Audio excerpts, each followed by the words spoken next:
Today, I'm going to show you how to be more efficient in the kitchen, so let's go.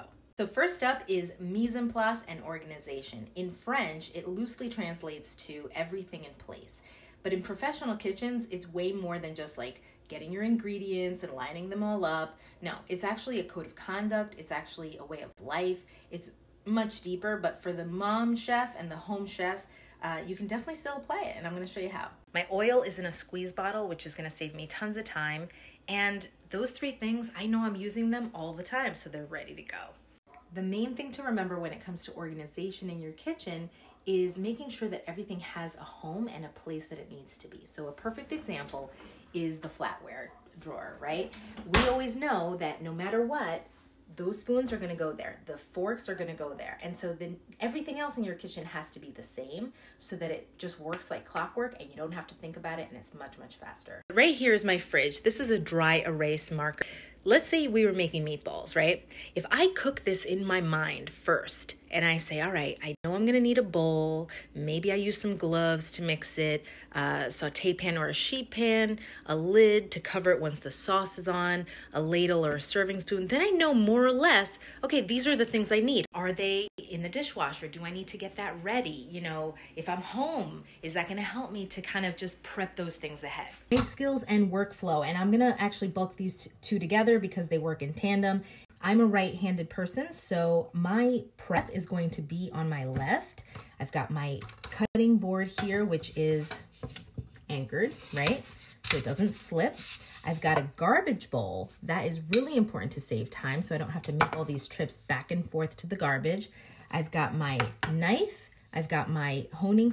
After my prep is completed and put some in the garbage bowl, some things that you can reuse into the freezer, then somewhere to put it when it's done, and then not to mention a towel or something to wipe down as you go. Say I have a ton of celery that I want to dice and it has multiple steps. You're gonna break each step into a smaller step and do that step in its entirety. So what that means is like this. So if I have my celery and I wanna cut off the end and toss that, right? And I'm gonna cut my celery into a more manageable size, say something like this, okay?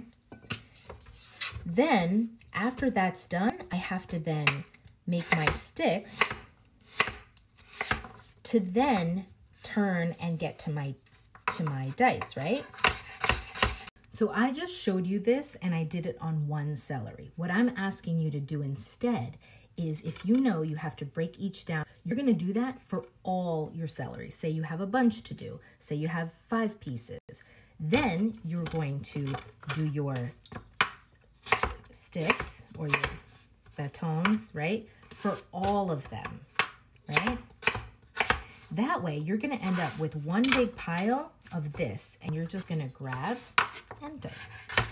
And then what happens with that is our brains are wired to just like repetitive movement. So had I already done that with the rest of these, I would just be focusing on this last step of dicing.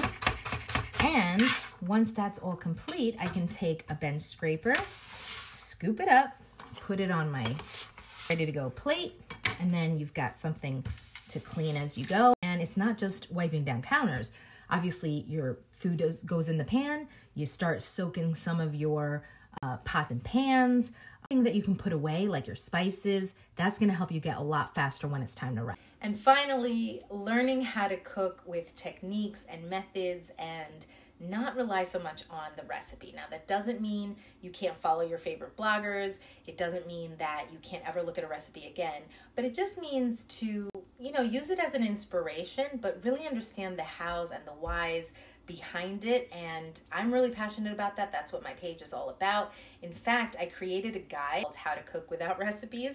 Find it in the link in my bio. I go in real depth about it, and I hope it's helpful for you, and I'll see you next time.